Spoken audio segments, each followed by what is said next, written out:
Mainit pa ang hapon, pero tila mas malamig pa sa yelo ang presensya ni Karen nang bumukas ang gate ng bahay nila. Dahan-dahan ang kilos nito.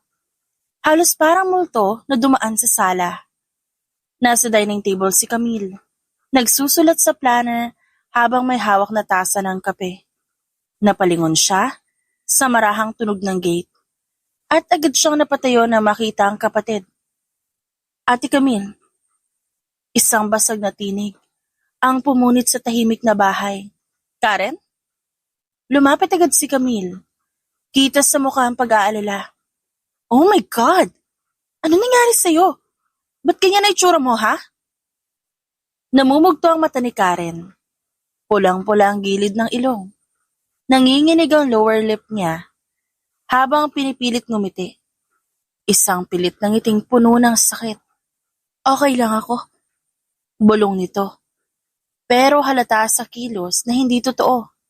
Hindi mo ako maloloko, umiiyak ka. Teka nga. Hinawakan siya ni Camille sa balikat at dahan-dahang pinaupo sa sofa. Sabihin mo sa akin, Karen. Ano nangyari? Hindi agad sumagot si Karen.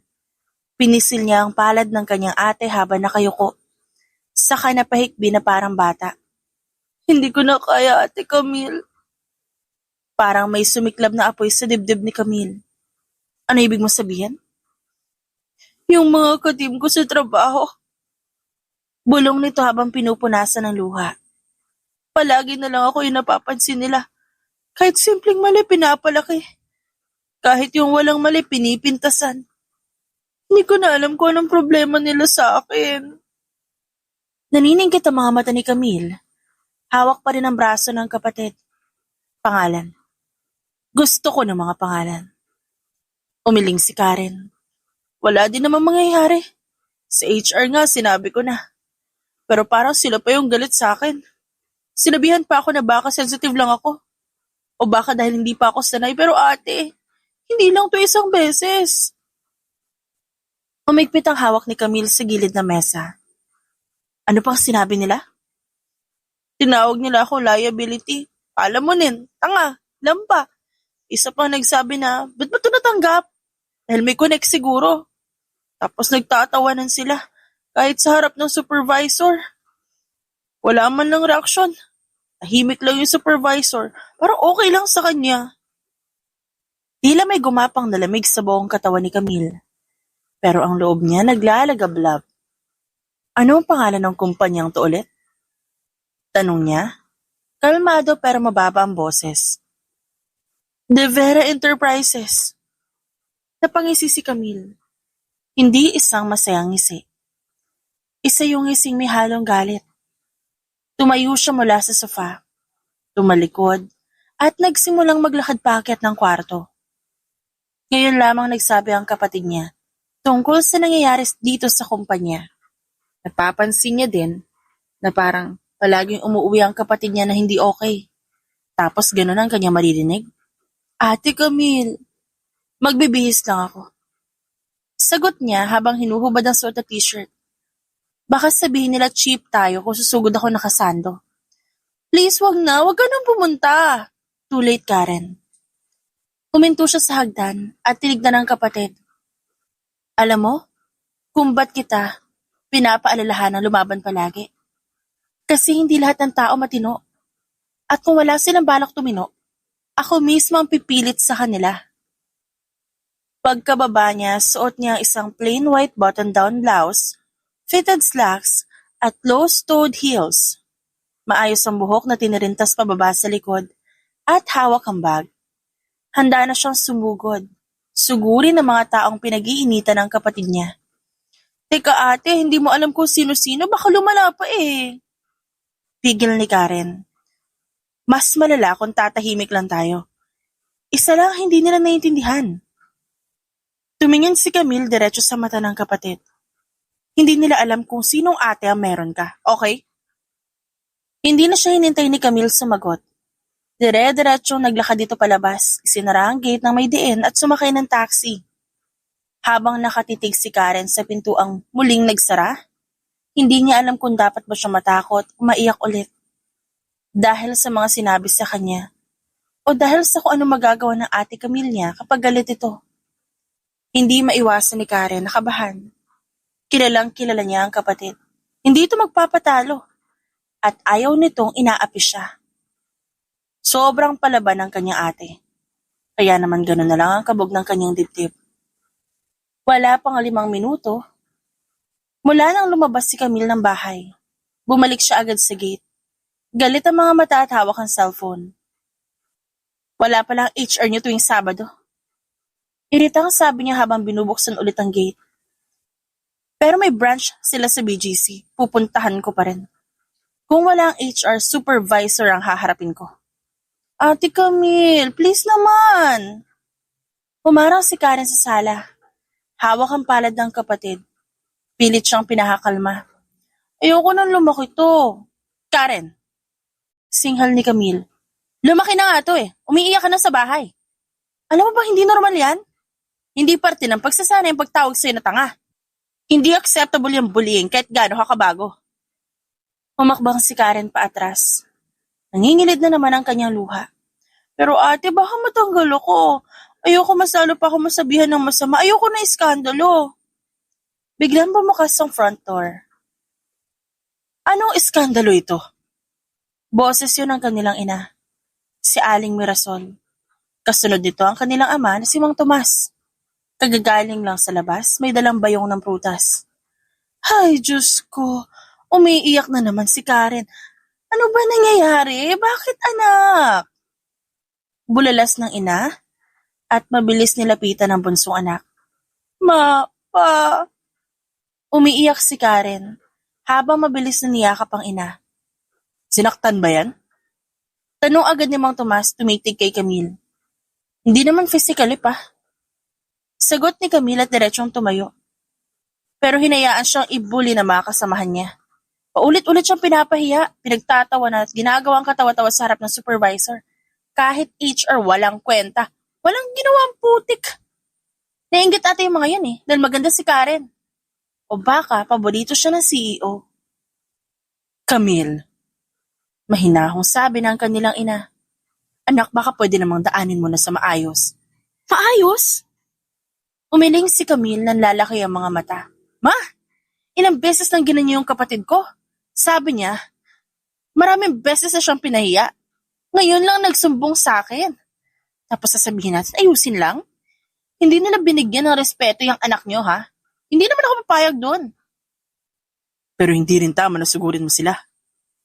Sabat ni Mang Tomas, baka mas lalong lumala. Mapahiya pa ang kapatid mo. Pa, kung hindi sila natatakot, hindi titigil ang mga yon. Baka patuloy nilang ganyanin si Karen. Alam mo ba sinabi ng HR na baka sensitive lang yan si Karen? Seryoso? Pambabaliwala yon. Biktima na nga siya pa yung may kasalanan. Nagkatinginan si Aling Mirasol at si Mang Tomas. Si Karen patuloy na umiiyak. Mahigpit na hawak ang braso ni Camille. Ate Camille, please. Halos pabulong ang boses ni Karen. Nanginginig. Pakiusap para sa akin, huwag mo na lang puntahan. Kahit ngayon lang, ayoko ng away. Sobrang pagod na ako. May kung ano sakit sa dibdib ni Camille. Kilala niya ang kapatid sa pagiging masiyahin. Palangiti at saka friendly. Pero ngayon iba ang nakikita niya. Karen, hindi kita kayang hayaan na lagi na lang ibuli. Hindi ka basura, okay? At kahit kailan, hindi kita papayagang ituring na ganon. Ako makakalaban nila. Dahil una sa lahat, hindi kita sinasaktan. Hindi ka sinasaktan dito. Alam ko ate, pero please lang. Tumahimik muli si Camille. Mariin niyang pinikit ang mga mata. Huminga ng malalim at dahan-dahang binabambag na hawak. Okay. Ngayong gabi hindi ako pupunta. Mahina niyang sabi. Napatingin si Karen, may bahid ng gulat at pag-asa sa mata. Promise? Promise. Nakahinga ng maluwag ang buong pamilya. Si Aling Mirasol, muling niyakap ang 2 anak. Si Mang Tomas naman, naglabas ng saging at nilagay sa mesa. Halatang gustong palamigin ang sitwasyon. Pero bukas na umaga, pupunta pa rin ako. Hindi ako titigil hanggat hindi ko nakakausap ang mga yon. At kung wala silang bala kumilos, ako ang gagalaw. Hindi na umangal pa si Karen. Sa puso niya takot pa rin ang nangingibabaw. Pero sa kaibuturan ng loob niya, may maliit na bahagi ring humihiling na sana. Sana nga, may mangyaring pagbabago. At habang sinusilapan ni Camille ang orasan sa dingding, alam niyang oras na lang ang hinihintay bago siya muling sumugod. Kinabukasan, eksaktong 8:00 ng umaga, matikas ang lakad ni Camille Flores habang binabaybay ang polished marble lobby ng DVG Creatives, isang high-end marketing firm na pagmamay-ari ng pamilya De Vera, isang kilalang pangalan sa mundo ng pagninegosyo. Malaki ang pangalan ng kumpanya, pero mas malaki pa raw ang impluwensya ng mga anak ng pamilya De Vera. At sa araw na ito, isa sa mga anak ng mga De Vera ang siyang dahilan kung ba't mas lalong nagniningas ang loob ni Camille, hindi dahil sa galit, kundi dahil ito mismo ang amo niya. Good morning, Ma'am Camille. Bati ng receptionist, habang pinipirmahan niya ang attendance sheet. Hindi agad sumagot si Camille. Matalim ang mga mata kaya parang maldita. Ma'am Camille, napansin ni Sir Jero, late ka raw umuwi kahapon. Sabihin mo kay Sir Jero, wala akong pakialam. At may malaking balita ako natanggap sa bahay namin na mas importante. Tahimik ang elevator habang umaakyat. Nanginginig pa ang kamay ni Camille kahit pilit niyang pinapanatiling kalmado ang muka. Hindi pa man siya nakakarating sa opisina ng HR ng De Vera Enterprises na puno na ng isip niya ng plano, posibilidad at poot. Pero ngayon, kailangan niyang maging professional. Pagbukas ng elevator, unang bumungad sa kanya ang executive assistant ni Jero De Vera, si Melay, ang mapapel na tagapagbalita ng lahat ng chismis sa buong floor. Camille girl! Mahinang sulyap ni Melay. Warning lang ha, bad mood si Boss Jero. Pinakaaway daw kahapon, tapos ngayon may investor meeting, baka mapag-initan ka. Perfect. Malamig na tugon ni Camille. Yan ang favorite niyang pastime. Sa loob na executive lounge, tahimik na nagiinom ng espresso si Jero De Vera. Ang bunso ng mga De Vera. Nakaupo ito sa leather couch. Nakasuot ng suit, medyo magulo ang buhok na parang kagigising lang.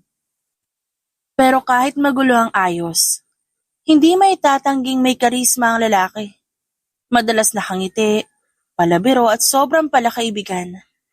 Ngunit sa mga tulad ni Camille, alam niyang may ibang mukha ang lalaking ito. Mas salimuot, mapanukso at nakakainis. Camille Flores. Bati ni Jero, hindi man lang tumayo. Alam mo bang 2 minutes kang late? Alam mo bang may mas mahalagang bagay sa 2 minuto, boss? Sagot ni Camille habang inilalapag ang mga folder sa coffee table. Like what? Tanong nito habang tumitikim ng kape, mapanuksong nakatitig. Like justice. Napataas ang kilay ni Jero. Wow, social justice warrior mode today, anong issue mo? Bullying. At kung paano binubulag ng ilang kumpanya ang sarili nila sa toxicity sa loob ng opisina nila. Tumigil sa pag-inom si Jero. Tumingin ang mas matalim. Ipinapatamaan ka ba, Camille? Oo, pero hindi ikaw. Kapatid ko ang pinapatamaan nila. Doon tumahimik si Jero. Hindi yun ang usapan na inaasahan niyang pag-uusapan nila ngayong umaga. Lalong hindi siya sanay na nakikitang ganito kaalab si Camille. Ang dalaga ay usually composed, witty at sarcastic pero ngayon, may kakaibang alab ang mga mata nito. Ano nangyari? Tanong ni Jero. Medyo seryoso na ang tono. Pinagmasdan ni Camille ang boss niya dahil isa ito sa pinakamatinig sa pamilya De Vera. Kilala sa charm, ambisyon at konting arrogance. Pero ngayon mukhang may bahid ng concern sa mga mata nito. Hindi pa ito ang tamang oras para sa buong kwento. Pero gusto ko lang sabihin, kapag natapos ko ang araw ko dito, doon naman ako sa kumpanya ng pinsan mo. De Vera Enterprises. Napatigil si Camille. Mabagal siyang tumingin pabalik kay Jero. Oh, close kayo? Of course. Si Liam De Vera. CEO nila ngayon, pinsan ko and... Ngumiti si Jero, mapanukso na naman ang tono. Single. Honestly, wala akong pakialam sa relationship status niya. Ang importante, dapat handa siyang humarap sa akin. Dahil sa oras na magkaharap kami, hindi siya CEO. Boss lang siya ng mga empleyadong nang apis sa kapatid ko. Hot ka kapag galit ka, alam mo ba? Pabirong sabi ni Jero. Hindi sumagot si Camille. Dire-diretsong lumabas ng lounge, iniwan ng boss niyang nakatitig sa pinto at bahagyang napapailing. De vera, ha? Bulong ni Jero, habang tumitingin sa screen ng cellphone niya. Good luck, pinsan. Mukhang may paparating ng bagyo. Pagkaalis ni Camille sa executive lounge, agad na kinuha ni Jero ang cellphone. Hindi siya mapakali. Hindi dahil sa trabaho. Hindi rin dahil sa investor meeting na nakaschedule mamaya. Kundi dahil sa pangalang binanggit ni Camille. Tumawag siya agad. Isang ring lang sinagot na ng kabilang linya. Uy, Jero. Bati ng boses sa kabilang dulo. Malalim, kalmado, husky, at walang ibang pwedeng pagkamalan kundi si Liam de Vera mismo. Di ba may meeting ka ngayon? Wala pa. Later pa yon. Pre, quick call lang. May lilipad na bagyo papunta sa kumpanya mo. Tawa ang inaasahan ni Jero. Pero walang kahit anong sagot sa kabilang linya. Tumikim si Jero at nagpatuloy. Si Camille Flores, one of my marketing heads, mainit ang dugo ngayon. Yung kapatid daw niya, bago empleyado sa kumpanya niyo, binubuli. Karen Flores. Tanong ni Liam. Mahina ang tono pero seryoso. Pinsan. Para namang di mo alam. Mukhang maghahanap ng gera tong si Camille at base sa kilos niya kanina, di siya pupunta dyan para makipagkamay. Tahimik si Liam. Ilang segundo ang lumipas bago siya nagsalita. I'm not aware sa issue. Ngayon ko lang narinig ang pangalan ni Karen Flores. Siguro dahil bago. Kakabalik ko lang din dito sa kumpanya. Well, hindi na rin ako magtataka. Hindi mo naman hawak lahat ng floor dyan. Pero heads up lang, pre. If there's one thing you need to know about Camille, kapag pinakaalaman mo ang kapatid niya, buong pagkatao mo ang babanggain niya. At kung balak mong harapin siya bilang CEO, maghanda ka rin harapin siya bilang ate. May bahagyang buntong hininga sa kabilang linya. Punta siya dito bukas? Tanong ni Liam, kalmado pa rin. Sigurado ako. Mukhang may checklist pa siyang dala. Pero Liam bro, careful iba yung si Camille. Matapang yan, matalim magsalita. Pero hindi lang basta reklamo ang dala niyan. May utak yan, may tapang at may dahilan. At kung sakaling hindi mo siya sasalubungin ng may respeto, masusunog kahit CEO title mo. Salamat sa babala. Maikling tugon ni Liam. Hindi babala yan, pre. Kwento lang yan na isang lalaki na minsan na ring tinapakan ng pride ni Camille Flores.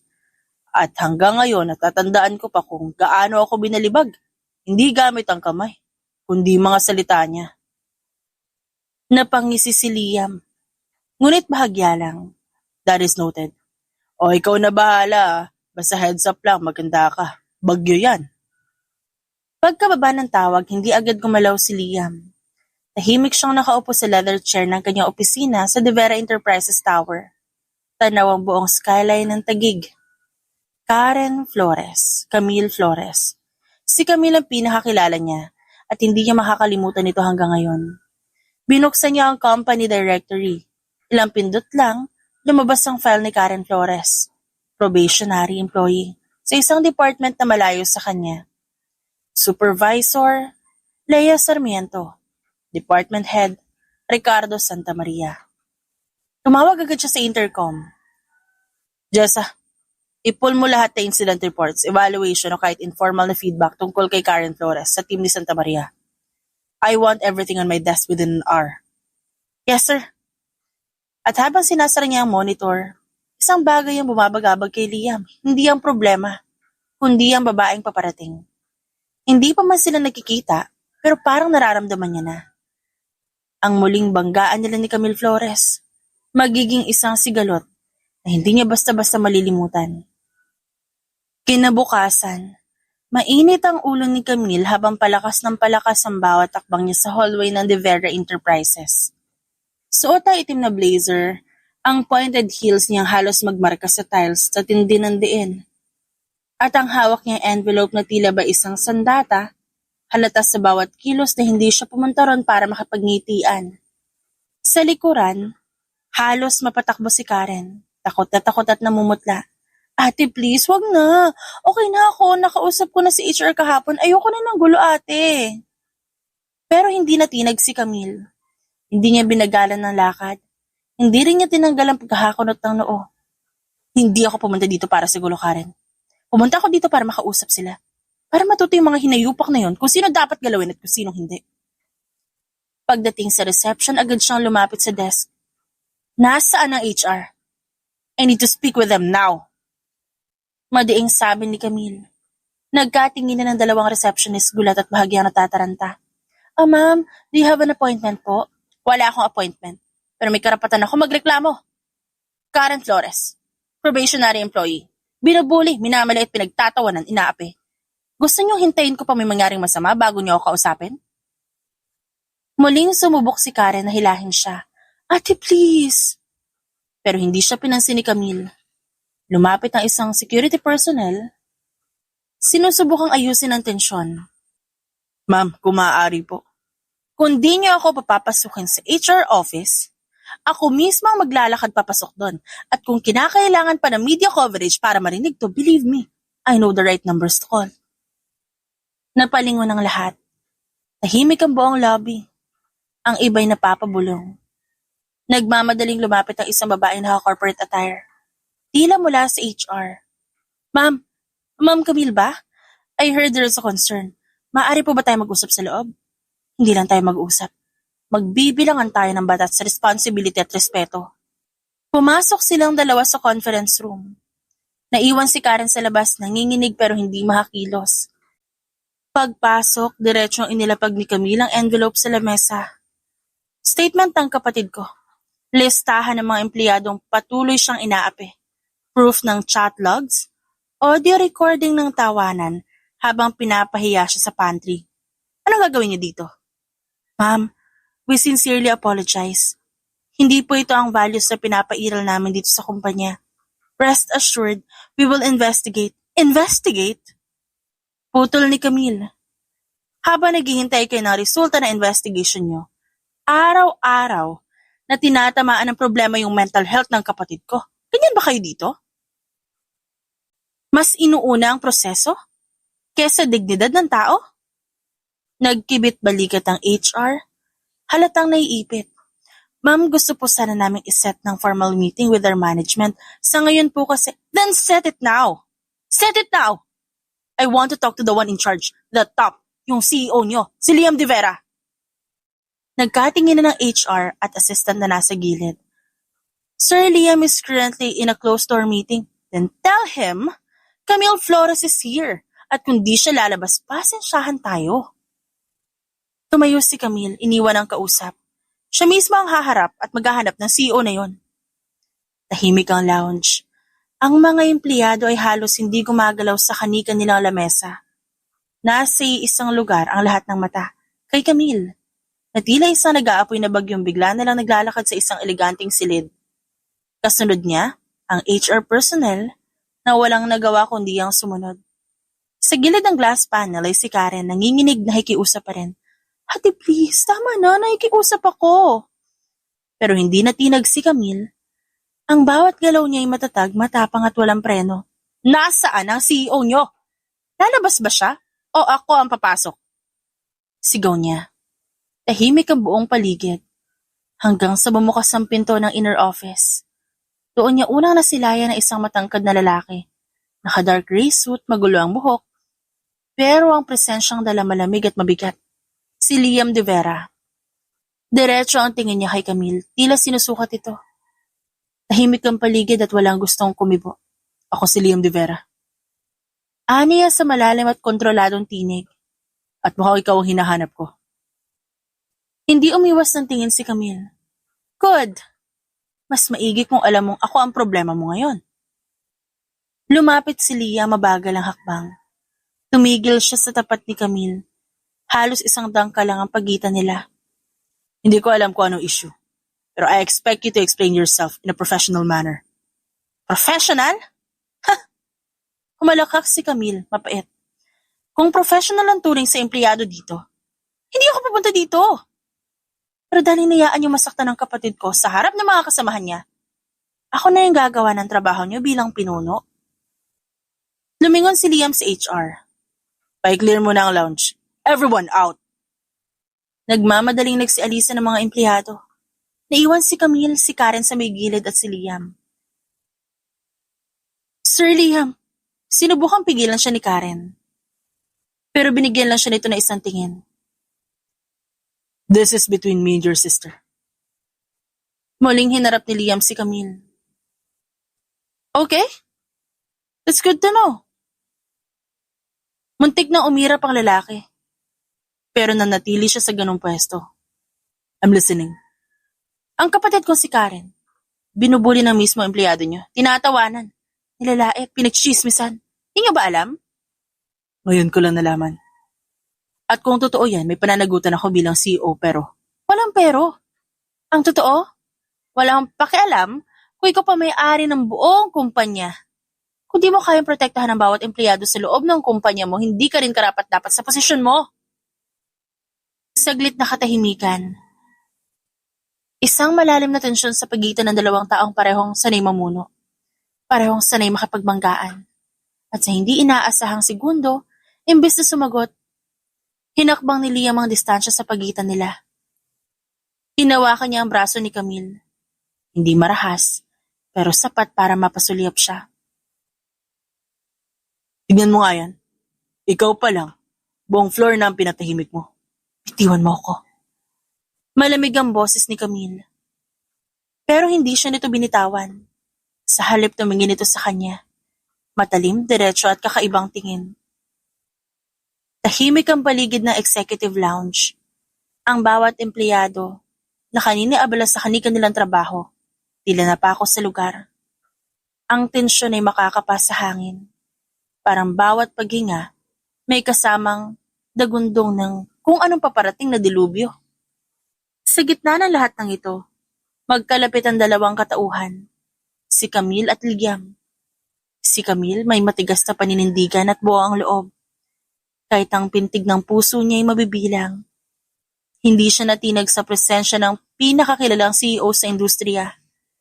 Nasa mga mata niya ang apoy, galit, at pagkakaroon ng kawalan ng takot. Si Liam naman nakatitig sa kanya ng malalim. Parang binabasa ang kaluluwa niya. May pahiwatig ng paghanga sa matapang na babae na itong hindi natitinag kahit pa siya ang kaharap. Maya-maya, sa tonong hindi inaasahan, bumulong si Liam, malapit sa tenga ni Camille. Mas madali kang patahimikin sa ganitong paraan.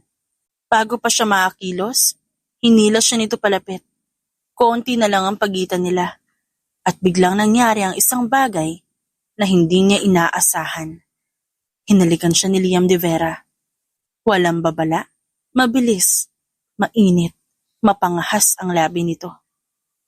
Naglakbay ang mga mata ng natirang staff sa lounge mula sa eksena ng paglalaban ng prinsipyo patungo sa eksena ng halikan na hindi nila inaasahang masaksihan. Nanlaki ang mga mata ni Karen. Halatang hindi alam kung anong gagawin. At kay Camille, parang huminto ang mundo. Ramdam niya ang init ng palad ni Liam na humawak sa kanyang bewang. Ramdam niya ang bigat ng katahimikan, ang pagkalito, ang sulyap ng mga empleyadong saksi sa lahat. Pero higit sa lahat ramdam niya ang init ng halik. Hindi basta halik ng lalaki sa babae, kundi halik na may layunin. Layuning guluhin siya. Layuning agawin ang momentum ng kanyang galit.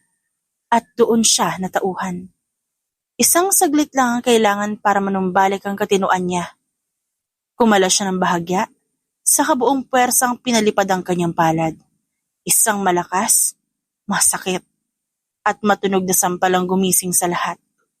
Tumama ang palad niya sa kaliwang pisngi ni Liam. Sapat para mapangat ang ulo nito saglit. Tarantado ka! Bulong ni Camille, nanginginig ang tinig. Nangingilid ng luha sa sulok na mata. Kung akala mong pwedeng tapatan ng halik mo ang galit ko, nagkakamali ka. Hindi agad kumibo si Liam. Hinawakan niya ang pisngi. Ramdam ang init ang balat niyang sinampal. pero nanatiling kalmado ang anyo. Hindi ko tinatapatan ng galit mo. Malamig na sagot ni Liam, pero may bakas ng kapilihan sa mata. Gusto ko lang makita kung saan mahina ang depensa mo. Napasinghap ang ilang nanonood. Si Karen di makakilos. Tila gusto niyang hilahin palabas ang ate niya. Pero si Camille, buo pa rin ang loob. Tumalikod siya. Lumapit kay Karen at tinawakan to sa kamay. Let's go. Ate! Now! Maring utos ni Camille. Hindi na lumingon sa lalaki sa likuran niya. Camille! Tawag ni Liam pero hindi siya nilingon nito. Hindi siya tinapunan ni Camille ng kahit isang sulyap na tingin. Umalingaw-ngaw ang tunog ng heels ni Camille sa buong paligid. Tahimik ang lahat. Walang nangahas magsalita. Walang pumigil. Pero bago sila tuluyang makalabas, bumulong muli si Liam. Ngunit sa sarili na lamang. Alam mo ba kung anong problema mo, Camille Flores? Hindi ka takot masaktan. At yun ang pinakadelikado sa lahat. Hanggang ngayon, hindi ka pa rin talaga nagbabago.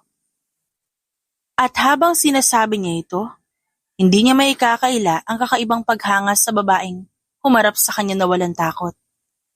Na hindi natakot sa kapangyarihan, sa posisyon at sa pangalan niya. Sa hallway naglalakad si Camille, pero ang inis at galit niya hindi pa rin tuluyang kumakalma. Ang init ng halik ni Liam ay tila naiwan sa labi niya. Isang marka na hindi niya inaasahan. Hindi niya ginusto at higit sa lahat, hindi niya mapapatawad ang lalaking yun. Pero hindi niya rin maikakaila na yanig siya. Hindi dahil sa halik kundi dahil sa laro ni Liam. Isang laro kung saan hindi lang respeto ang puhunan kundi damdamin. At alam ni Camille, sa larong ito isa sa kanila ang siguradong masasaktan. Sa elevator, bago pa bumaba ang pinto, muling tumingin si Camille sa salamin ng dingding. Tinignan niya ang sarili. Ang mapupungay na matang puno ng halo-halong emosyon. Ang namumulang pisngi. At ang bahagyang panginginig ng labi niya. Hindi siya takot masaktan, oo. Pero ngayon pa lang, alam niyang kailangan niyang ihanda ang sarili. Dahil sa simula pa lang ng banggaang ito, hindi lang puso ang tatamaan, kundi pati prinsipyo, dangal, at pagkatao. At sa babaeng katulad ni Camille Flores, hindi basta-basta siya nagpapatalo. Hindi siya babae lang. Lalo't alam niyang may mali. Pero si Liam de Vera, isang lalaking handang gamitin ang lahat ng paraan kahit halik para pigilan siya. Isang lalaki sa halip na magalit sa sampal, ngumiti pa. At sa ngiting iyon malinaw ang mensahe. Nagsisimula na ang laro. Pagka-uwi ng bahay, hindi mapakalis si Camille, paulit-ulit niyang inaalala ang mga nangyari sa opisina ng kapatid niya. Ang halik, ang sampal, ang mga titig ni Liam de Vera na parang isang paalala na hindi pa tapos ang lahat. Humiga siya sa kama pero hindi makapikit. Sa bawat saglit na ipipikit niya ang mga mata bumabalik sa alaala niya ang nangyari. Tarantado talaga yun. Bulong niya sa sarili, hawak ang unan, at halos pisilin to dahil sa inis. Akala mo kung sino makapangyarihan. CEO nga siya, pero wala siyang karapatang gawin yun. Napabuntong hininga siya, tumagilid sa kama, tinakpan ang mukha ng unan. Hindi ako magpapatalo sa lalaking yun. Hindi ngayon, hindi kailanman. Kinabukasan maaga siyang gumising. Kahit kulang sa tulog, sinigurado niyang presentable siya. Naka-blazer siya. Pagharap sa salamin, tumitig siya sa sarili. Today is a new day, Camille. Sabi niya sa sarili, hindi ka magpapadala sa kahit sinong de Vera. Pumasok siya ng trabaho ng diretsyo. Ang kumpanya ng de Vera, kilala sa pagiging isa sa pinaka-prestihiyosong event firm sa bansa. Isa siya sa mga senior event managers at head ng marketing. Malapit na sana siya ma-promote, kundi lang dahil sa haguluhan kahapon. Pero hindi niya hahayaang sirain ni Liam ang lahat ng pinaghirapan niya. Pagdating sa lobby, sinalubong siya ng receptionist. Good morning, Miss Camille. Ang ganda ng suot niyo ngayon ah. Ngumiti siya ng konti. Salamat, Mina. Pero habang papasok siya ng elevator, napansin niya ang kakaibang sigla ng paligid. Parang mas tahimik kesa karaniwan. At na makapasok siya sa main office, doon siya tuluyang natigilan. Sa conference room, sa loob ng transparent glass walls, nakaupo si Liam de Vera kasama ang boss nilang si Jero de Vera. What the hell? Bulong ni Camille sa sarili. Nalalaki ang mga mata. Bumilis ang pintig ng puso niya. Hindi dahil sa kilig kundi sa galit at inis. Hindi siya handa dito. Kahapon lang sinampal niya ang lalaki niya at ngayon nandito ito. Bigla siyang nilapitan ni Mia, assistant ni Jero. Camille, good timing. Pinapatawag ka ni Sir Jero sa conference room. Napapikit siya at huminga ng malalim. Okay, sige, papasok na ako. Mahinahon niyang tugon kahit nagingit-ngit na ang kaloob-looban niya. Binuksan niya ang pinto at agad siyang sinulubong ng dalawang pares ng mata. Ang kay Jero, na parang excited, at ang kay Liam, na malamig ngunit mapanukso. Camille, good morning. Bati ni Jero. I'd like to introduce you again to Mr. Liam de Vera. Again? Malamig na tanong ni Camille. Nakatitig lang kay Jero. Kilala ko na siya. Ngumiti si Liam. Actually, masigit pa sa pagkakilala. Hindi ito pinansin ni Camille. Umupo siya sa tapat ni Jero, pero iniwas ang tingin kay Liam. May ipapresent akong proposal later. Kung ito lang ang kailangan, babalik muna ako sa desk ko. Aniya sa kalmadong tono. Wait, awat ni Jero. Hindi mo ba gustong malaman kung bakit nandito si Mr. De Vera na pinsan ko? No, unless may kinalaman to sa trabaho ko. Tumawa si Liam. Relax, Camille. Business lang to. Hindi ako nandito para guluhin ka. Too late for that. Bulong niya pero narinig ni Liam. Actually, Liam is investing in De Vera. Strategic partnership. At gusto ko siya ipakilala sa buong team starting with you. Hindi makapaniwala si Camille. What? Napataas ang boses niya. So you're telling me na ang lalaking yan, na CEO ng kumpanyang ginulong ko kahapon magiging partner natin? Yes. And actually, he specifically requested to meet you again. Lumingon siya kay Liam. Ano ba gusto mo? Tinitigan siya nito, walang emosyon sa muka. Simple lang. Gusto ko malaman kung paano mo nagagawa to. Ang alin? Ang manatiling kalmado kahit gusto mo na ako sabunutan. Tipid na napapikit si Camille, pilit pinipigil ang sarili. Sir Jero, pwede ba kaming dalawa na lang ni Mr. Liam de Vera mag-usap? Tumingin si Jero sa dalawa. O sige, I'll give you 5 minutes. Try keep it professional, guys. Paglabas ni Jero, agad siyang tumayo at nilapitan si Liam. Ba't ka talaga nandito? Sinabi ko na, negosyo. Ba't kailangan pa ako ang kausapin mo? Because you slapped me. Napasinghap si Camille. You deserve it? Siguro nga. Pero hindi lahat ng babae kayang gawin yan.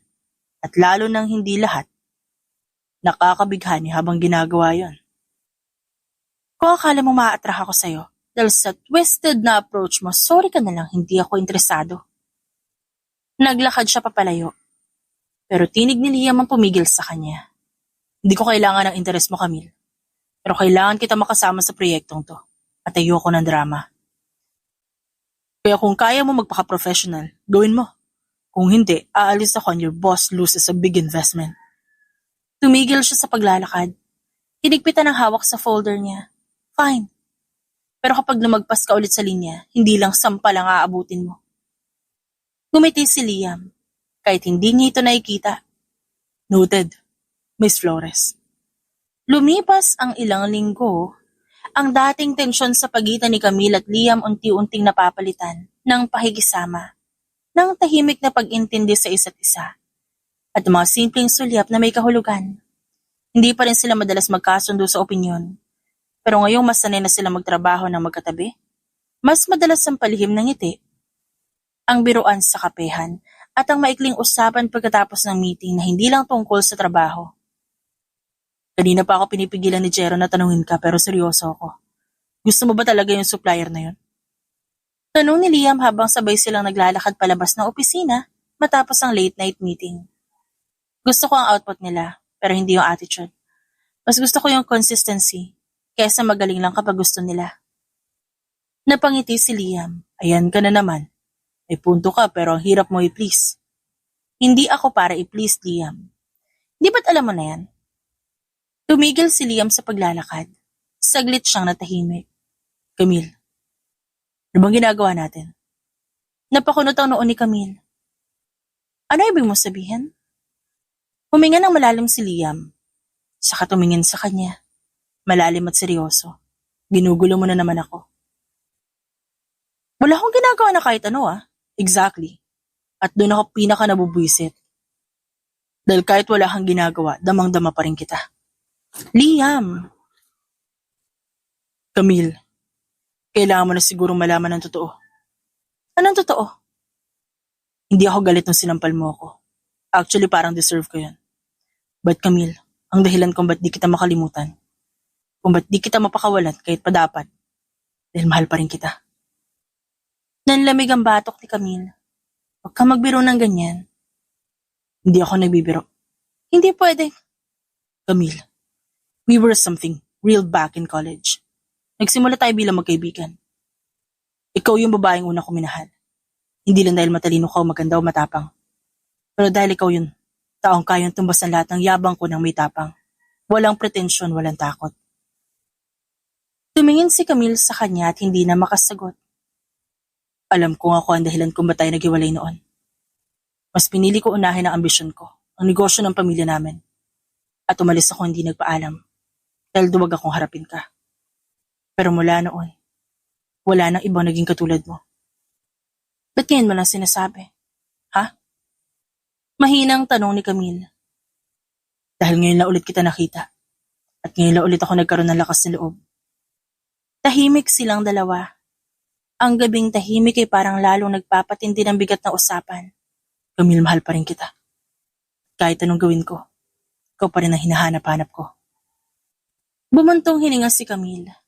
Nilabanan ang pamumuo ng luha sa mata. Nagulo mo na naman ako. Akala ko tapos na tayo.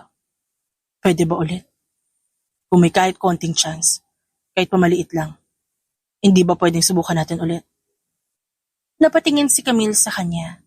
Hindi nito alam ang isasagot. Ang puso nito ay bumilis ng tibok. Ang isip ni Camila naggugulo na naman. Dahil sa lalaking akala niya bahagi lang na nakaraan niya.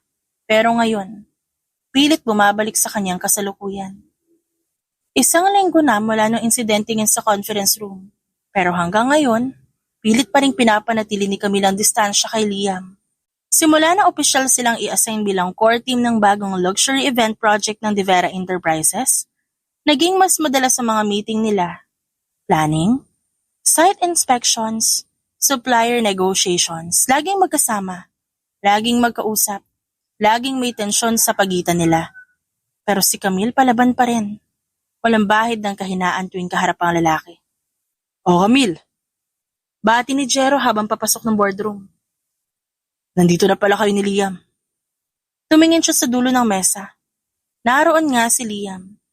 Nakasuot ng dark blue button-down shirt, sleeves roll-up, mukhang presko pero authoritative. Hindi niya sinasadya pero napatitig siya sandali. Ang linis, ang composed, at ang nakakaasar, gwapo ito. Sorry, medyo nalate ako. No worries. Sagot ni Liam. Hindi tumitingin pero may bahagyang ngiti sa labi. Wala akong sinabing concern ka sa delay ko. You're right. Pero concern ako sa progress natin. Let's stick to the agenda. Ganun ang palitan nila araw-araw. Parang banggaan ang mga titig at salita. Pero habang tumatagal, may napapansin si Camille. Tuwing hindi siya nakatingin si Liam, tahimik na pinagmamasdan siya. Tuwing nagsasalita siya, si Liam, nakikinig, seryoso, nakatutok at parang sinusuri ang bawat galaw niya. At tuwing magkalapit sila, may kung anong init na gumagapang sa likod ng kanyang batok. Hindi pwedeng ganito. Isang gabi pagkatapos ng client presentation, nagpaiwan si Camille sa rooftop ng opisina. Gusto niyang huminga. Malamig ang hangin, tahimik. Isang sandali ng katahimikan mula sa magulong emosyon sa loob niya. Pero hindi rin nagtagal. May marahang yabag sa likod niya. Alam mo hindi safe mag-isa dito. Ana ang isang pamilyar na tinig. Hindi siya lumingon. Mas pipiliin ko to kaysa makasama ka sa elevator ng tayong dalawa lang. Tumawa si Liam. Fair enough. Tumabi to sa kanya. Saglit silang natahimik. Di ka ba napapagod? Napapagod saan? Sa pag-iwas sa lahat ng nararamdaman mo. Ano naman pakialam mo? Tsaka ano ibig mong sabihin? May nararamdaman ka. Aminin mo man o hindi, ramdam ko. At hindi lang ako may nararamdaman dito. O akala ka ba trabaho ang pag-uusapan natin? Sinusubukan ko. Pero minsan, hindi na kaya ng trabaho itago ang totoo. Biglang bumilis ang tibok ng puso ni Camille. Gusto niyang magsalita, magalit, umatras. Pero hindi siya makagalaw. Tinitigan niya si Liam, ang lalaking dapat niyang kamuhian pero ngayon parang unti-unting pinapasok ang bitak sa pader niya. Mahirap kang basahin, Camille. Pero mas mahirap kang kalimutan. Bakit mo kasi ako iniisip? Can you just stop? Hindi rin kita sinadyang halikan nun. Pero hindi rin ako nagsisisi. Tumigil ka na. Huwag ka matakot, Camille. Kasi kahit anong tulak mo, babalik at babalik ako. Hanggat di malinaw ang sagot. Wala akong sagot na binigay sa'yo. Hindi pa ngayon. Come on, I need to go. Bukas ulit. May project tayo. Pero ako, Camille, may personal akong gusto. Sana mahalin mo ako ulit. Naglakad siya palayo, pero hindi niya mapigilan ang sarili. Sa bawat takbang niya, ramdam niya ang bigat ng sinabi ni Liam. At ang mas nakakainis, hindi niya alam kung nais pa ba talaga niya ang nararamdaman niya. O may halo na yung kaba. At kung bakit, sa bawat titig at salita ng lalaking yun, para unti-unting nagiging malabo ang galit niya. Matapos ang emosyonal na pag-amin ni Liam ng damdamin, hindi agad sumagot si Camille. Ilang araw siyang nag-isip. Bumalik sa mga alaala at pinag-aralan ng sariling puso. Habang magkasama sila sa opisina, nagsalita si Camille. Kung gusto mo talaga akong ligawan, di gawin mo. Subukan mo. Nagliwanag ang mukha ni Liam. Hindi siya nagsalita agad. Sigurado ka? Sigurado akong gusto kong makita kung nararapat ka ba talaga. Para sa akin. Pero Liam, walang assurance to. Isang maling galaw tapos agad. Fair enough. Challenge accepted. Ilang buwan makalipas, hindi naging madali ang paliligaw ni Liam. Talagang pinakita niyang seryoso siya. Paghahatid sundo, pagpapadala ng kape sa umaga, pagpapadala ng lunch sa desk ni Camille kapag busy ito sa trabaho, at paminsan-minsan, pasimpleng love notes na may corny jokes pero nakakakilig. Nagkaroon sila ng mga non-dates, sabay ng pananghalian, sabay umuwi at minsan sabay mag-grocery kapag pareho sila may free time.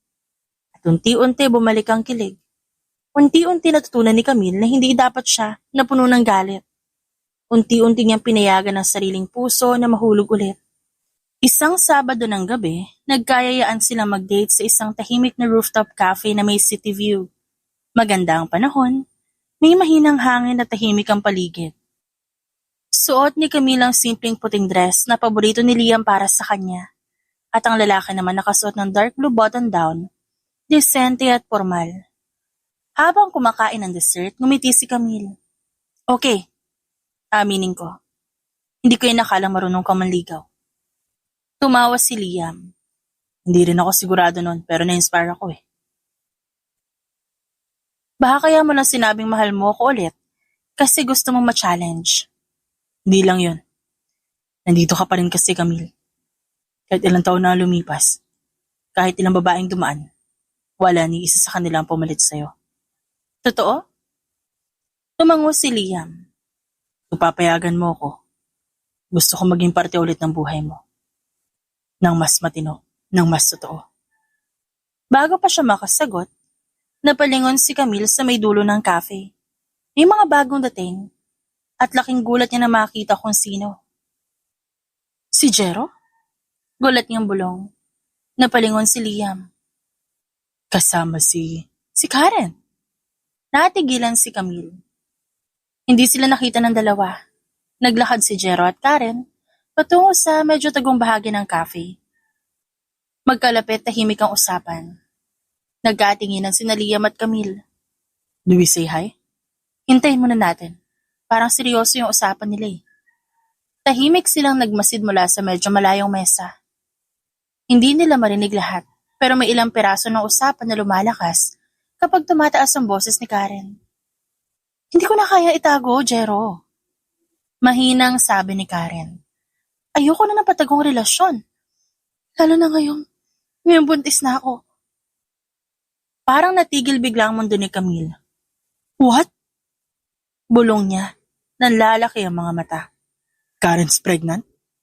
Gulat na tanong ni Liam. Si Jero? Sila? Apparently. Sagot ni Liam seryoso ang muka. Sa mesa sa dulo, kitang-kita ang pagkabigla sa mukha ni Jero. Karen, are you sure? I mean, ilang linggo na? 6. At alam kong sa'yo to. Ikaw lang, Jero. Hindi natuloy ni Liam ang pagmumura. Napatingin siya kay Camille. Nanigas si Camille sa kinauupuan. Pakiramdam niya, sinabuyan siya ng yelo. Alam mo ba to? Umiling si Camille at nanginginig ang mga kamay. Hindi, wala siyang sinabi. At di ko din alam na may relasyon silang dalawa. Wala ding sinasabi ang kapatid ko na may karelasyon siya. Tahimik si Liam. Hinawakan niya ang kamay ni Camille.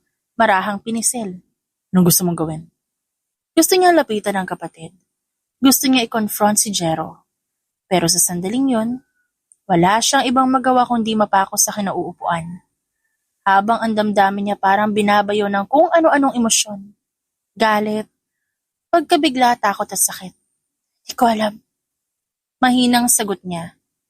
Pagkaalis ni Jero at Karen, hindi agad kumilos sina Camille at Liam.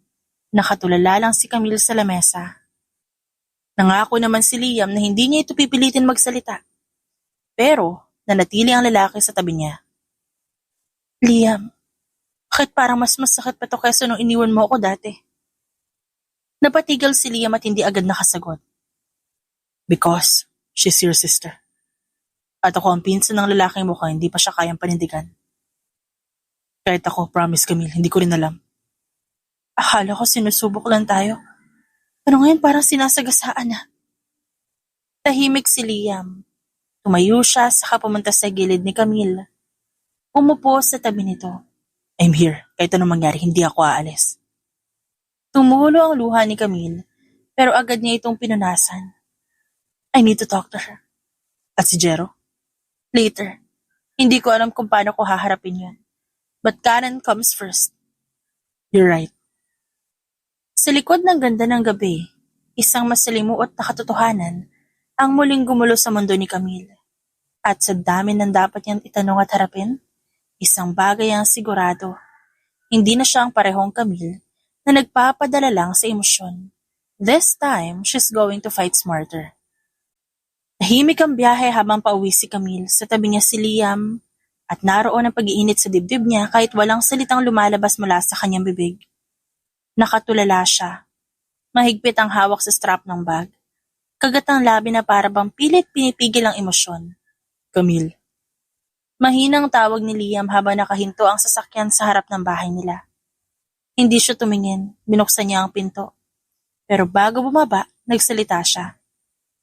Salamat sa paghatid. Kailangan ko siyang kausapin ngayon. Ngayon ko yun gagawin. Gusto mo samahan kita? Hindi, ako na. Ako na muna. Thank you, Liam. Sinarado niya ang pinto ng dahan-dahan. Si Liam, nanatiling nakatanaw hanggang sa mawala na si Camille sa kanyang paningin. Pagpasok sa bahay, tahimik ang paligid, wala ang kanilang mga magulang. Baka nasa probinsya ulit. Bukas ang ilaw sa sala. Mula sa kusina naroon si Karen. Nakaupo sa mesa at tila pagod. May hawak itong basong gatas. At napatingin nito nang marinig ang yabag niya. Ate Camille? Diretso lang ang lakad ni Camille. Walang ngiti, walang lambing. Puro tanong ang nasa mata. Kailangan natin mag-usap.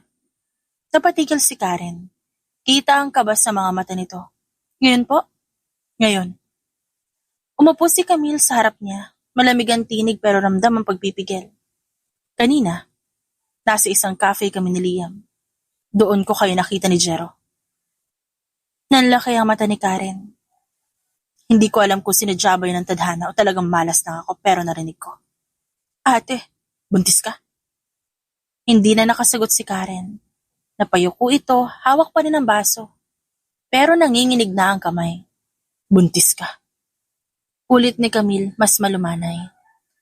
Tahimik, wala ni isang sagot hanggang sa tumulo ang luha ni Karen.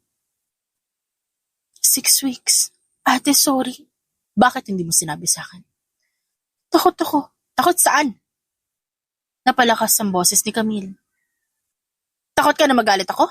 Karen, ate mo ako. Ano akala mo sa akin? Walang pakialam? Hindi ganun, ate. Natatakot ako kasi ayoko mapahiya ka. Ayoko isipin mo sinira ko ulit ang buhay ko. Hindi yan ang iniisip ko. Ang iniisip ko ngayon, anong plano mo? Higit sa lahat, sigurado ka ba si Jero ang ama? Tumango si Karen. Wala ko iba naging karelasyon, ate, siya lang. Sorry kung tinago ko sa'yo. Pero last year pa kami may relasyon dalawa. Napapikit si Camille. Ilang segundo siyang walang imik. At anong plano niya? Wala pa kaming plano. Hindi niya alam kung anong gagawin. Hindi siya sigurado kung gusto niyang panagutan ako. Karen, bakit siya? Ba't sa dami ng tao siya pa? Nanginig ang balikat ni Karen sa higpit. Hindi ko rin alam. Alam kong mali. Pero mahal ko siya, ate. Hindi napigilan ni Karen ang pag-iyak. Ate, sorry talaga. Hindi ko sinasadya. Nalilito lang ako. Wala akong mapagsabihan. Ang dami kong gustong sabihin sa'yo pero hindi ko magawa. Tumayo si Camille at naglakad-lakad sa loob ng kusina. Tila sinusubukang pigilan ng sariling sumabog sa galit. Pagbalik niya kay Karen, malalim ang hinga niya. Ano gusto mong gawin? Hindi ko alam. Kailangan kong malaman, Karen. Kung magpapasya ka ituloy yan at mukhang desidido ka, kailangan mong panindigan. Pero mas mabuti ituloy mo yan. Magagalit ang mga magulang natin kapag iniisip mong palaglag yan. Tumango si Karen, humahagulhol. Pananagutan mo to. Sa sarili mo, sa bata. At kung ayaw ni Jero, ako na ang lalapit sa kanya. Wag, ate, please. Ako na lang. Hindi, Karen. Hindi ko hakayaan takbuhan ka ng lalaking yan. Ngayon alam ko na kung ba't ang dami mong luhang tinatago. At hindi ko hahayaang dagdagan pa yan. Tahimik si Karen. Pero sa kabila ng lahat, may konting pag-asa sa kanyang mga mata. Kahit galit, ramdam niya ang pagmamahal ng ate Camille niya. Lumapit si Camille, umupo sa tabi ng kapatid. Sa kabila ng galit, hinawakan niya ito sa kamay. Ayusin natin to. Pero mula ngayon, Karen, wala nang sikreto. Maliwanag ba?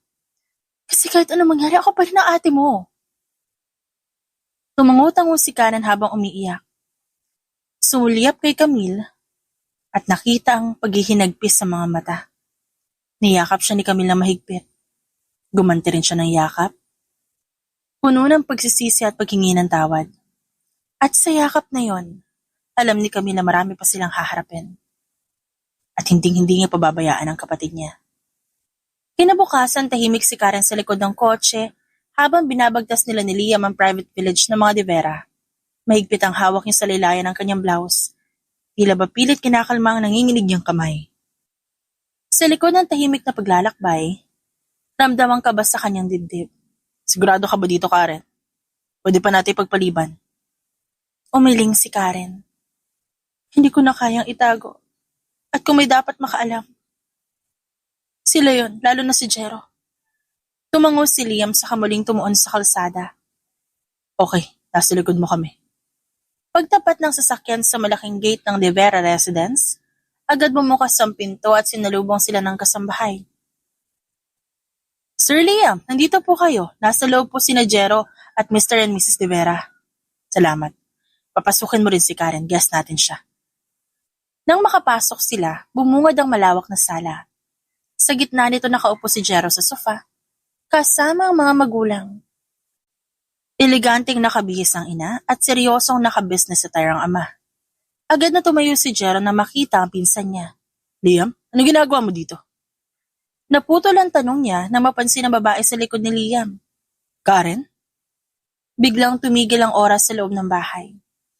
Nagkatingin na ng mga magulang ni Jero, hindi agad nakapagsalita. Si Karen, kahit kinakabahan, matapang na humakbang palapit. Tinignan niya si Jero sa mata. Hindi siya nagpaligoy-ligoy. Jero, gusto ko lang sabihin na itutuloy ko yung pagbubuntis ko. At kahit na ayaw mo, gusto ko lang malaman mo na kailangan ko pa rin hilingin yung tulong mo. Kahit sustento lang, wala sa'yo. Katahimikan ang pumuno sa silid. Si Mrs. De Vera ay napasinghap. Si Mr. De Vera naman napatuwid na upo. Excuse me? Mahinang sambit ng ina ni Jero. Si Liam ay lumapit sa gilid ni Karen. Handang sumalo ng anumang emosyon. Hindi makakilo si Jero. Gusto ko malaman ng pamilya mo. Ayaw ko itago mula sa kanila. Tahimik si Jero. Hanggang sa unti-unti ito lumapit. Hindi inaasahan ni Karen ang sumunod na nangyari. Lumapit si Mrs. De Vera at marahang hinawakan ang kamay ni Karen. Alam kong mahirap to pero gusto ko malaman mong masaya kami. Po? Ngumiti ang ginang. Matagal na namin gusto ni Eduardo magkaroon ng apo. At kung ikaw ang ina, mas lalo kami magiging masaya. Matagal ka na naming kilala. Tahimik ka, magalang at mabait. Mom. Singit ni Jero sa isang tabi. Jero, ngayon kailangan mo magdesisyon. This is not a game anymore. May responsibilidad kang dapat harapin. Doon na lumapit si Jero. Tumitig siya kay Karen at sa wakas nagsalita. Aaminin ko. Duwag ako nung una. Natakot ako, nataranta ako. Pero ngayong narinig ko ulit ito, harap-harapan, alam ko ito na ang oras. Kinuha nito ang kamay ni Karen. Mahal kita, Karen. Mahal kita higit sa inaakala mo. At gusto kong ayusin to. Magsimula tayo ulit. Nang magkasama. Jero, may plano ako. Tumingin si Jero sa mga magulang. Papakasalan ko si Karen. Magpapakasal kami. Hindi bukas, hindi agad-agad. Pero gusto ko ipakita sa kanya na seryoso ako. Na kaya ko maging ama at maging asawa at tagapagtanggol niya. Naiiyak si Karen sa mga salitang yon. Hindi niya yun inasahan. Liam, salamat sa pagdala sa kanya dito. Sabi ni Mrs. De Vera sa kanyang pamangkin. Dapat lang po, tita. Hindi ko kaya manahimik kapag ang kapatid ng girlfriend ko binubuhat ang ganitong klaseng bigat. Napatingin si Jero. Girlfriend? Long story. Focus muna tayo sa inyo. Tumawa ng bahagya si Mr. De Vera. Mukhang may paparating na dalawang apo sa bahay na ito. Nagkatinginan ng lahat. Dalawa? Tanong ni Jero. Huwag mo munang alamin. Balik tayo kay Karen. Saad ni Liam. Lumapit ulit si Karen sa mga magulang ni Jero. At sa gitna ng lahat ng tensyon at drama at revelasyon, ramdam niya ang pagluwag ng kanyang dibdib. At higit sa lahat, ang tiyak na pagmamahal mula kay Jero. Nagpasalamat si Karen kay Liam. Sinabi niya din sa kanilang mga magulang na nagulat nung una pero sobrang saya din. Ngayon, nanatili si Karen sa kondo ni Jero na pinanindigan siya. Samantala, tahimik ang gabi sa isang outdoor garden sa Antipolo, kung saan tanaw ang mga ilaw ng lungsod sa ibaba. Maliwanag ang buwan, malamig ang simoy ng hangin, at tila mas kalmado ang mundo. Malayo sa usual na gulo ng opisina at away nila noon. Nasa harap ni Camille ang isang tasa ng mainit na tsokolate, habang si Liam naman may hawak na kape. Wala sa mga ito ang iniinom nila.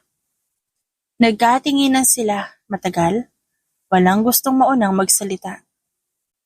Ang tagal ko ring naghintay ng sagot. Bungad ni Liam basag sa katahimikan. 7 buwan na rin ata. Mula nung una katang tinanong kung pwede ba kitang ligawan ulit. Nabilang mo talaga? Nakangising tanong ni Camille. Hindi ko kailangan bilangin. Ramdam ko kasi, yung bawat araw na hindi mo ako sinasagot.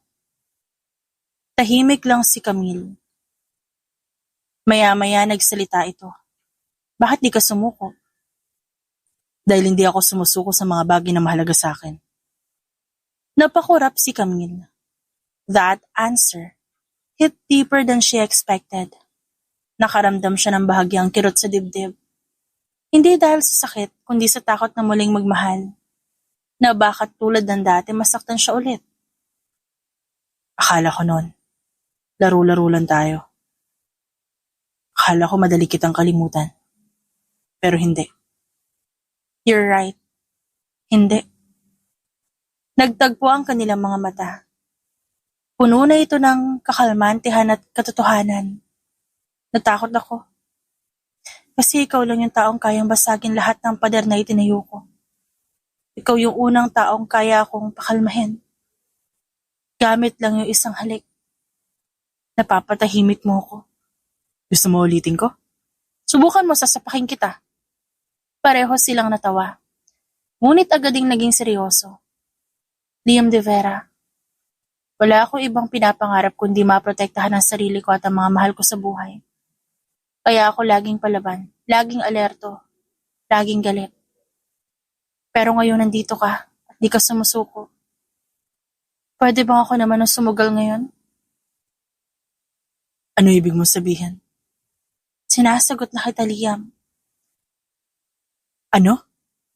Ngumiti si Camille ng mas malawak na ngayon. Sabi ko, sinasagot na kita. Camille, seryoso ba to? Seryoso pero may kondisyon. Anything. Walang lihim. Hindi ka magpapasaway. At higit sa lahat kapag masaktan ako ulit, wala ka nang babalikan. Tinignan niya si Liam ng matagal. Saka tumayo mula sa upuan. Lumipat sa gilid, lumuhod at tinitigan siya sa mata. Camille Flores, pangako, hindi na kita iiwan. Hindi ko nababaliin ang tiwala mo. Hindi ko sasayangin ang pangalawang pagkakataong binigay mo. Doon tumulo ang luha ni Camille, ngunit agad niya itong pinunasan. At doon nga sa ilalim ng mga bituin, sa gitna ng malamig na hangin at sa harap ng lahat na nakaraan nilang magulo, tuluyan ang binuksan ni Camille ang puso niya. Hindi man ito fairy tale na simula, pero isa itong hakbang patungo sa kwento ng dalawang taong parehong sugatan, parehong naghintay, pero parehong handang magmahal ulit. At sa isip ni Liam isang bagay lang ang malinaw. Worth it ang bawat araw ng paghihintay. Lumipas ang ilang buwan. Mula sa dating banggaan at sigawan sa loob ng opisina, marami na silang napagdaanan.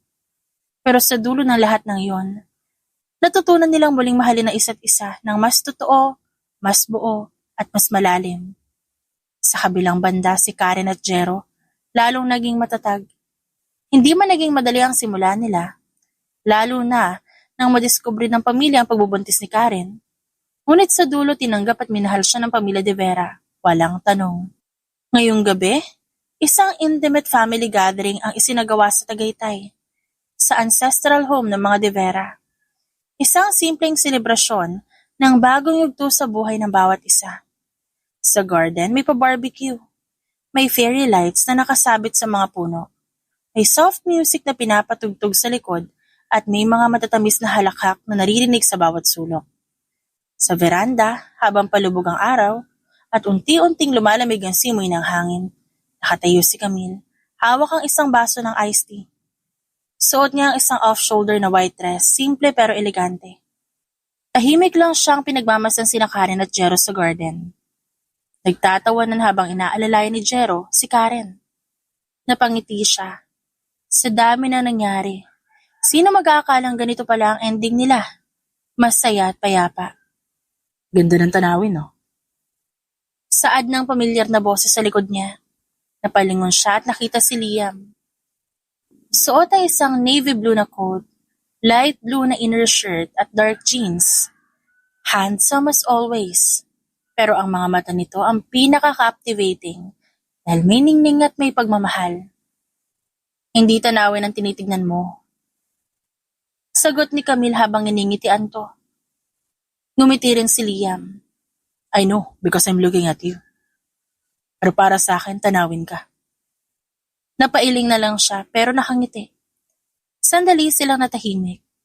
Ang mga mata nila'y nakatingin sa papalubog na araw. May papakita ako sa'yo. Pero kailangan dito ka lang sa veranda at huwag kang kikibuha. Ano? Bakit?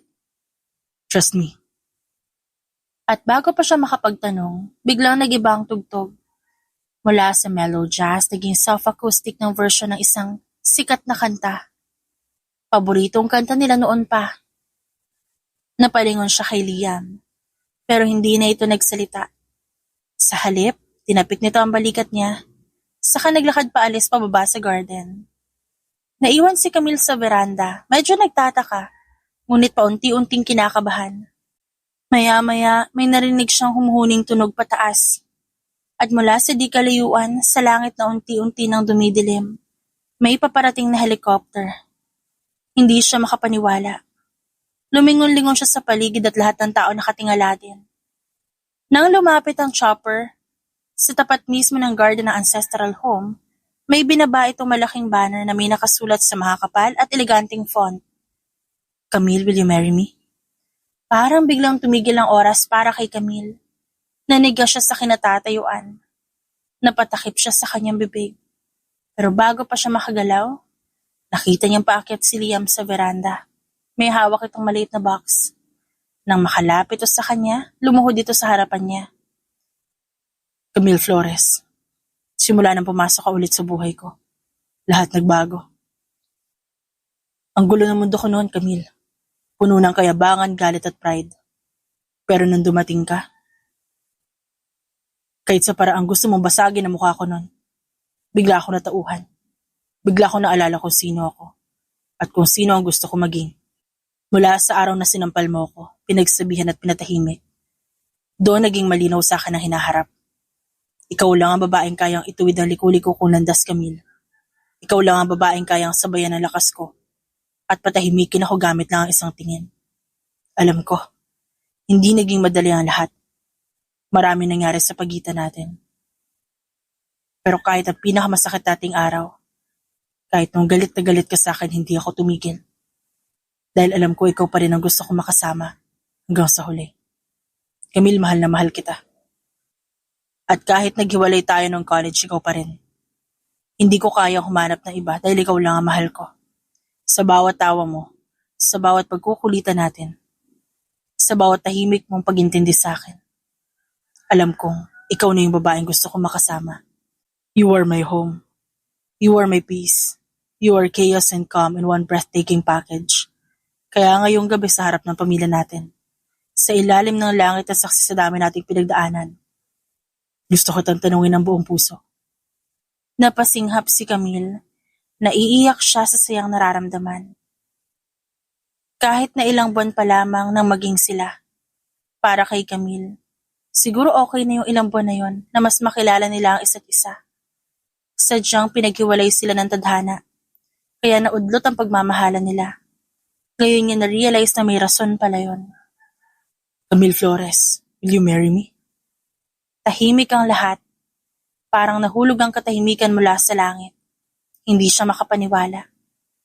Ang Liam de Vera na dating mayabang, galit sa mundo, at may pader sa paligid ng puso, ngayon nakaluhod sa harap niya. Hindi niya kinaya, tumango siya ng paulit-ulit. Oo, Liam. Oo naman. Tumayo si Liam, mabilis isinuot ang singsing sa kanyang daliri. Pagkatapos mahigpit niya itong niyakap sabay sabing, wala nang atrasan, Camille. Ikaw lang simula ngayon, hanggang dulo at sa susunod. Walang iba, ikaw lang. Naghiyawan ang lahat sa ibaba. Sina Karen umiiyak na rin. Si Jero, palakpak ng palakpak. Maging ang lola't lola ni Liam nag-iyakan sa tuwa. Ang kanilang mga magulang, lumuluhang nakatingin sa kanila, proud at masaya. At sa langit, lumipad ulit ang helicopter. Pero ngayon may kasunod ng fireworks. Pumuputok ang ilaw sa himpapawid. Habang sa ibaba, ang dalawang puso ay nagtagpo sa wakas. Buong buo muli. The end. It's shoutout time! Shoutout kina Sonia Pedrina, Marietta Flores, Zenaida Reyes, Angelina Bondok, Marlon Villanueva, Evangelista Bautista, Lucille de Lima, Remedios Paul, Juliet Espinas, Teresa Maderazo, Miss Vivian, Maria Cristeta, Arlene Fresnido, Jocelyn Marcelino, at Ninya Makadangdang. Maraming salamat po sa inyong lahat.